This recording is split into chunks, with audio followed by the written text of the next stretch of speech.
সবাই কেমন আছো? আশা করি প্রত্যেকেই ভালো আছো এবং প্রত্যেকের পড়াশোনা খুব ভালোভাবে চলছে। তো আমরা কয়েকদিন আগে যে আমাদের যে মক টেস্টের বিষয়টা আমরা করছিলাম, সেই মক টেস্টে আমি দেখলাম বা তোমাদের বিভিন্ন ধরনের পরীক্ষাতে যে আমাদের ইতিহাস থেকে একটা টপিক খুব পরীক্ষা করে রিপিট হয়, যে ভারতের যে সমস্ত ইতিহাস নির্ভর যে গ্রন্থগুলো আছে না, সেই গ্রন্থের রচয়িতাকে। এই টপিক থেকে কিন্তু কোয়েশ্চেন প্রায়শই কিন্তু পরীক্ষা এসে থাকে, মানে প্রাচীন ভারতের ক্ষেত্রে যে অর্থশাস্ত্র কাল লেখা বা এই ধরনের গ্রন্থগুলো আছে, বিক্রমাঙ্ক দেবচরিত কাল লেখা, এই যে বিভিন্ন ধরনের গ্রন্থগুলো রয়েছে না, এই কোন গ্রন্থ কার লেখা, এই টপিক ওয়াইজ কিন্তু আমরা আজকে একটা ছোট্ট একটা সেশন শুরু করব। প্রত্যেকেই বলবো যে খাতা পেন নিয়ে বসবা, নোটসগুলো করে নিও। ভিভিআই ইম্পর্টেন্ট, যে কোনো পরীক্ষার্থী বসে না কেন, ডাব্লিউপি, তোমার ডাব্লিউবিসিএস বলো বা পিএসসি বা ডাব্লিউকেপি, যে কোনো এক্সামে দেওয়া না কেন, প্রত্যেক পরীক্ষার জন্য কিন্তু খুব গুরুত্বপূর্ণ। তো চলো আর বেশি কথা বলবো না, ভিডিওটা শুরু করা যাক।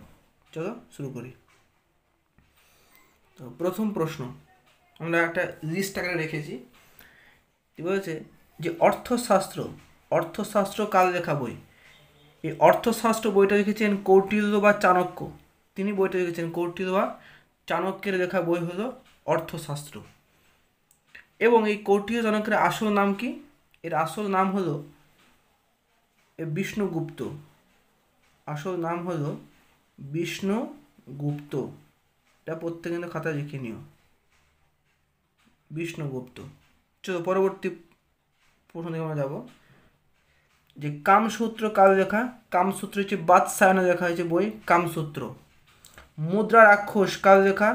বিশাখ দত্তের লেখা বই মুদ্রা রাক্ষস। তো পরবর্তী দিকে এগোবো আমরা।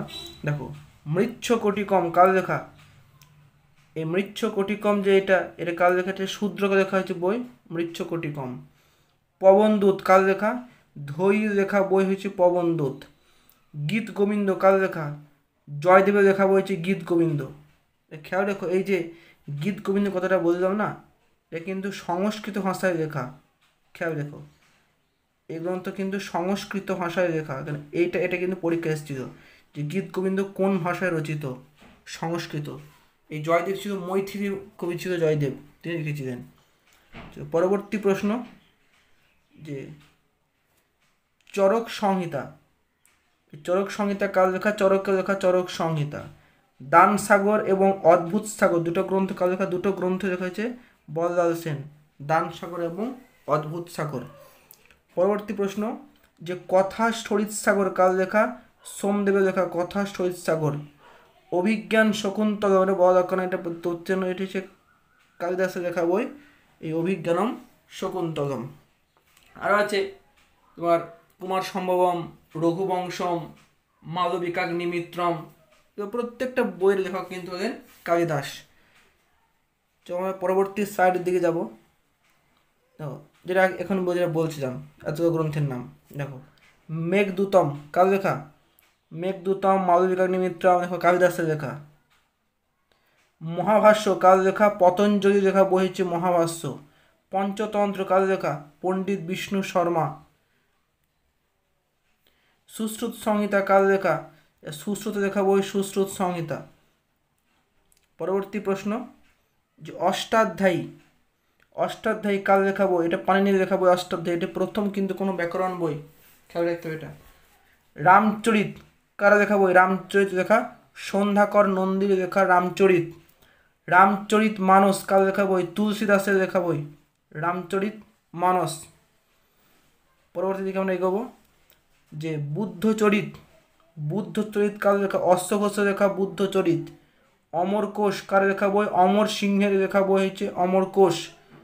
যুক্তি কল্পতরু বইটি কার লেখা? যুক্তি কল্পতরু বইটা হচ্ছে ভোজের লেখা বই যুক্তি কল্পতরু।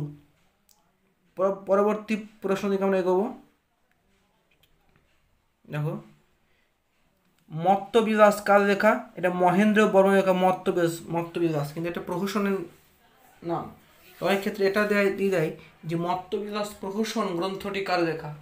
একই উত্তর আমরা করবো মহেন্দ্র বর্মন। আয়ুর্বেদ দীপিকা এই বইটা কার লেখা? আয়ুর্বেদ দীপিকা এই বইটা লিখেছেন চক্রপাণি দত্তের লেখা বই আয়ুর্বেদ দীপিকা। চলো পরবর্তী প্রশ্ন দিকে আমরা এগোবো। বলছে মঙ্গল কাব্য, এই মঙ্গল কাব্য কার লেখা? এই মঙ্গল কাব্য গ্রন্থের লেখক হচ্ছেন বিজয়গুপ্ত। পরবর্তী প্রশ্ন দিকে আমরা এগোবো যে নাট্যশাস্ত্র, নাট্যশাস্ত্র কার লেখা? ভরতমুনির লেখা নাট্যশাস্ত্র। রত্নাবলী কার লেখা? হর্ষবর্ধনের লেখা বই হচ্ছে রত্নাবলী। দায়ভাগ কার লেখা বই? জিমুদ্বাহনের লেখা বই হলো দায়ভাগ। পঞ্চসিদ্ধান্তিকা কার লেখা বই? বরাহমিহিরের লেখা হচ্ছে পঞ্চসিদ্ধান্তিকা। দশকুমার চরিত বা দশকুমার চরিতম কার লেখা? দণ্ডিনের লেখা বই দশকুমার চরিতম। পরবর্তী প্রশ্ন যে বৃহৎ কথা কার লেখা? গুণাঢ্যের লেখা হচ্ছে বৃহৎ কথা। স্বপ্ন বাসব দত্তা কার লেখা? মহাকবি ভাসের লেখা স্বপ্ন বাসব দত্তা। কিরাতার্য নিয়ম কার লেখা? ভারবির লেখা বই কিরাতার্য নিয়ম। প্রিয়দর্শিকা কার লেখা? হর্ষবর্ধন। এই প্রিয়দর্শিকা সঙ্গে সঙ্গে লিখে রাখো, হর্ষবর্ধন কিন্তু আরও দুটো গ্রন্থ লিখেছিল নাটক, এর প্রিয়দর্শিকা নাটকের নাম কিন্তু। আর দুটো যেটা নাটক সেটা হচ্ছে নাগানন্দ এবং রত্নাবলী। চলো পরবর্তী প্রশ্ন দিকে আমরা দেখব যে সপ্তসতী, এই সপ্তসতী কার লেখা? এটা গোবর্ধনের লেখা বই হলো সপ্তসতী। আর তোমাদের আমাদের সমস্ত যে এরকম বিভিন্ন ধরনের আপডেট পেতে চাও, এই ধরনের আপডেটস পাওয়ার জন্য আমাদের যে ইউটিউব চ্যানেল রয়েছে সেই ইউটিউব চ্যানেল তোমাদের কিন্তু এখানে যুক্ত থাকতে হবে। তো তোমাদের কী করতে হবে? কিচ্ছু করতে, ছোট্ট একটা কাজ, যদি তোমার ভিডিওটা ভালো লাগে থাকে অবশ্যই এটা লাইক করে দিও। যদি ভিডিও তোমার ভালো লাগে থাকে অবশ্যই এটা লাইক করে দিও। আর যদি মনে হয় না ভিডিও দেখে তোমার একটু হলে উপকার হয়েছে, তো অবশ্যই তোমাদের বন্ধুদের মধ্যে ভিডিওটাকে বেশি বেশি করে শেয়ার করে দিও। হয়তো সেও হয়তো তোমাদের মতো পরীক্ষার প্রিপারেশান নিচ্ছে, তারা কিন্তু আমার অনেকটা হেল্প হয়ে যাবে। আর যারা চ্যানেলে নতুন আছো তাদেরকে বলবো যে অবশ্যই চ্যানেলটা কিন্তু সাবস্ক্রাইব করে পাশে বেল আইকনটাকে ক্লিক করতে ভুলো না। তাহলে কী হবে, আমি যখনই নতুন নতুন কোনো ভিডিও দেবো এই জিকে রিলেটেড বা এক্সাম রিলেটেড, তোমরা কিন্তু সঙ্গে সঙ্গে ভিডিওটা কিন্তু নোটিফিকেশান তোমাদের ফোনে চলে যাবে। তো চলো আজকের মতো ভিডিও এইখানে রাখছি। আবার একটা দুর্দান্ত একটা সেশন নিয়ে পরদিন আবার আসবো। ততক্ষণ জন্য সবাই খুব ভালো থেকো, সবাই খুব ভালো রেখো, আর পরীক্ষা প্রস্তুতি খুব ভালো নিতে থাকো। চলো টাটা।